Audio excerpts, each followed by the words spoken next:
Sequences. What is a sequence? Well, a sequence is just a list of numbers. That's all it is to it. If I want a formal definition, I would say a sequence is a function, f, mapping the natural numbers to r, meaning 1 goes to the first in the sequence, 2 goes to the second one in the sequence, 3 goes to the third one, etc. Tongue-tied today. How do we denote these things? Well, we can either list them out like I just did. We could say a sub n, referring to maybe a sequence we've already defined somewhere, or just say a generic a sub n. We could write a sub n where n goes from 1 to infinity to emphasize that n starts at 1. Sometimes it might be easier for n to start at k, or 3, or negative 7. Depends on what the definition of a sub n is and how you write it. Or you could just put the definition in there of your a sub n. Some sequences you know and love already. You have the arithmetic sequence, which is where you just add the same number to the previous number each time. Example 2, 5, 8, where I just added 3 each time. The other type is that you know is a geometric sequence, like the arithmetic sequence, except instead of adding, you multiply. Multiply by the same thing each time. Multiply by 2, so I get 2, 4, 8, 16, 32, etc. And of course there's the famous Fibonacci sequence, 1, 1, 2, 3, 5, 8, where you take 1, 1, and then the third one is the sum of the previous 2, and the fourth one is the sum of the previous, the nth one is the sum of the previous 2. This is the most famous Fibonacci sequence, though anytime you tell me the first and the second, you can create a Fibonacci sequence doing that same add the previous 2. What I'm interested in, what we're going to be interested in, is the limit of the sequence. Where is the sequence going? Is it going anywhere? We're going to refer back to what you already know about functions. If I know the function, the limit of the function is L, and then f of n is a sub n, then I know that the limit of the sequence is also L. If L is a real number, we say that a sub n converges to L, otherwise it diverges. So L could be infinity, L could just not exist. You can have something that flip-flops, negative 1, 1, negative 1. All those we say diverge. So let's look at some of these and see if we can figure out the limits. A sub n equals 3n squared plus 2n minus 5 over 5n squared plus 2.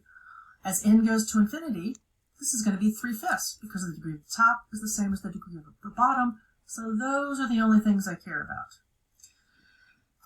If I have this expression, which I don't want to read out because I'm tongue-tied right now, the degree of the top is n to the 4th to the 1/2. So the degree of the top is 2, the degree of the bottom is 1.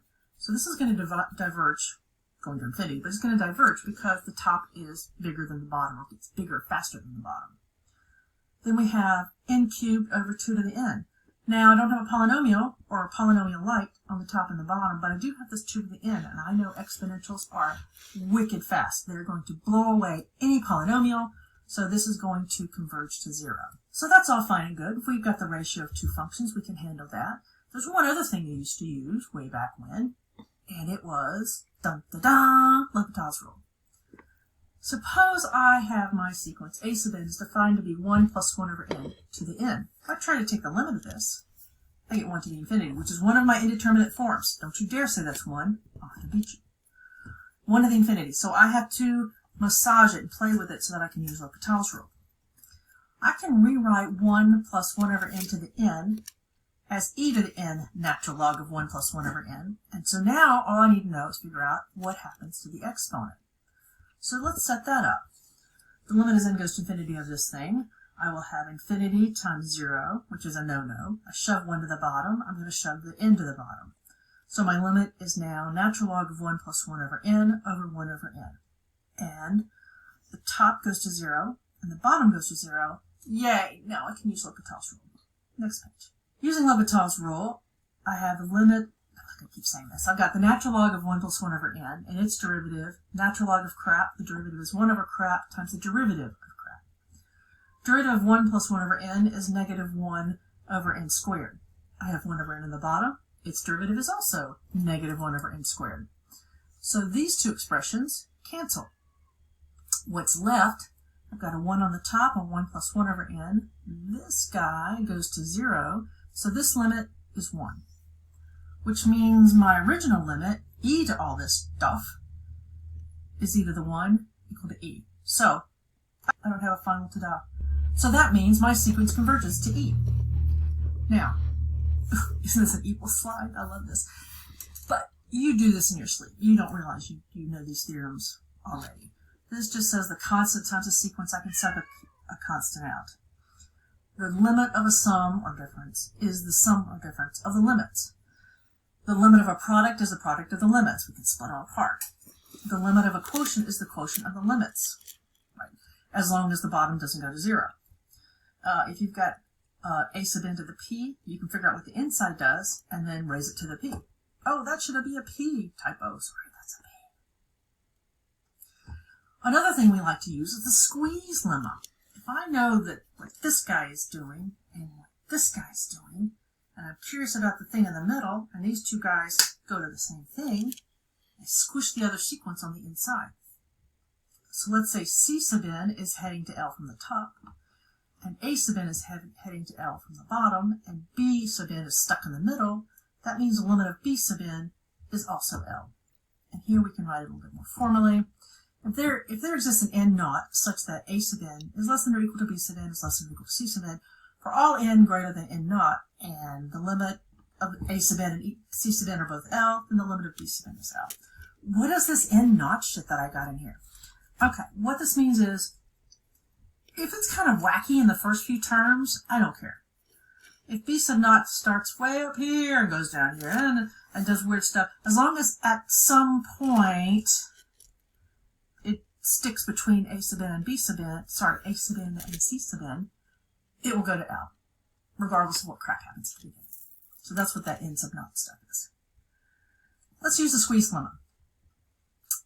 A sub n is equal to sine of n over n. Now, you should look at this and say, it's got to go to 0. Sine of n doesn't go anywhere. N's going to infinity.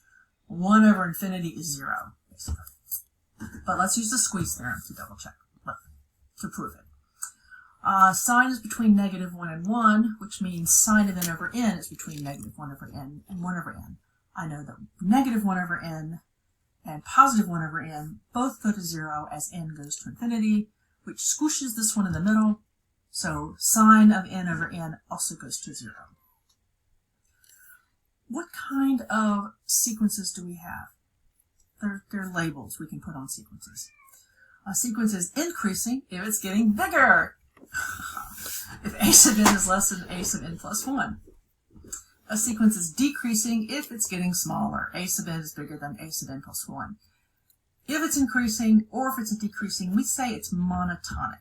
So I just say, oh, that sequence is monotonic. You don't really know if it's going up or going down. It's just doing one thing steadily. Other definitions we like to talk about is boundedness. A sequence is bounded above if there's something here and the sequence stays below it.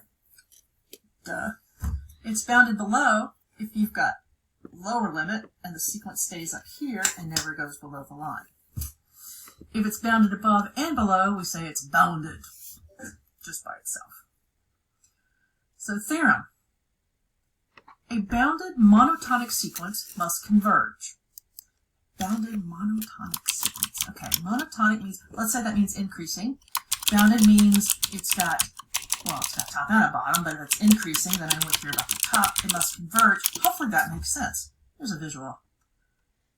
It can't go past the line. It's got to squish up into that little corner. Sequences, it's a list of numbers. You know about geometric sequences, you know about arithmetic sequences. I could just define a sequence and you can write down the first few numbers. We care about what their limit is, and next time we'll talk about what we do with a sequence. If you want some more stuff to read about, I have OpenStack's Calc 2 book is up on Sakai. You can read section 5.1. It's got a lot more details, a lot of examples. Paul's online notes, he's really good. He's got some good notes on there. If you need another explanation.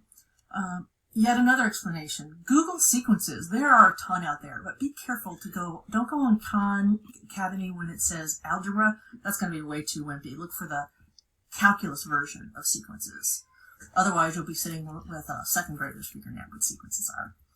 And that is all for sequences for today. Thank you very much.